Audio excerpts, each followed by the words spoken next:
मसाजोग आणि परभणी प्रकरणी दोन वेगवेगळ्या न्यायालयीन चौकशी समित्यांची घोषणा, घटनांचा क्रम, कारण आणि परिणामांचा समिती अभ्यास करणार.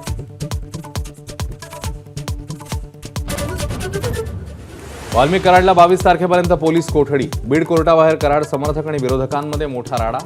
पांगरीतही कराड समर्थकांचं आंदोलन. खंडणीला अडथळा ठरले म्हणून संतोष देशमुखांची हत्या. एसआयटीचा कोर्टामध्ये मोठा दावा. हत्येदिवशी सुदर्शन घुले, विष्णू चाटे आणि वाल्मिक कराड यांच्यामध्ये फोनवरून संभाषण झाल्याचंही सांगितलं.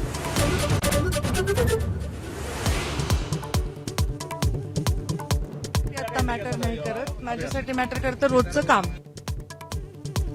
बीडमधील तणावाबाबत मंत्री पंकजा मुंडेंचं वक्तव्य. तर बीडमधील तणाव निवळण्यासाठी गृहमंत्र्यांसोबत चर्चा करणार. मंत्री पंकजा मुंडेंची माहिती.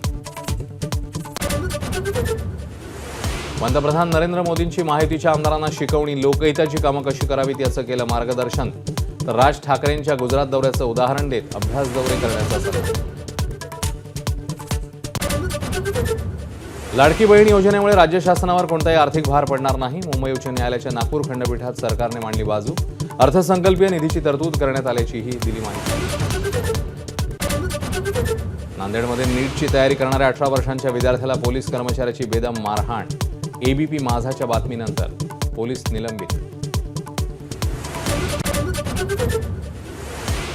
पुण्यामध्ये झोमॅटो डिलिव्हरी बॉयचे कपडे घालून चोरी करणारी टोळी जेरबंद. 86 तोळे सोनं, 150 हिरे, 3.5 किलो चांदी पोलिसांकडून जप्त. भारतीय महिला क्रिकेट संघाचा राजकोट वनडेमध्ये आयर्लंडवर 304 धावांनी विक्रमी विजय. भारतीय संघाची वनडे सामन्यांमधली आजवरची सर्वोच्च धावसंख्या.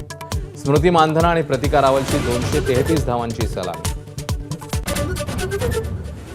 वानखेडे स्टेडियमसह मुंबईच्या मैदानांची मशागत करणाऱ्या ग्राउंड्समनचा खास सन्मान. एमसीएच्या वतीने मुंबईभरातील 170 ग्राउंड्समनचा विशेष गौरव. एबीपी माझा, उघडा डोळे बघा नीट.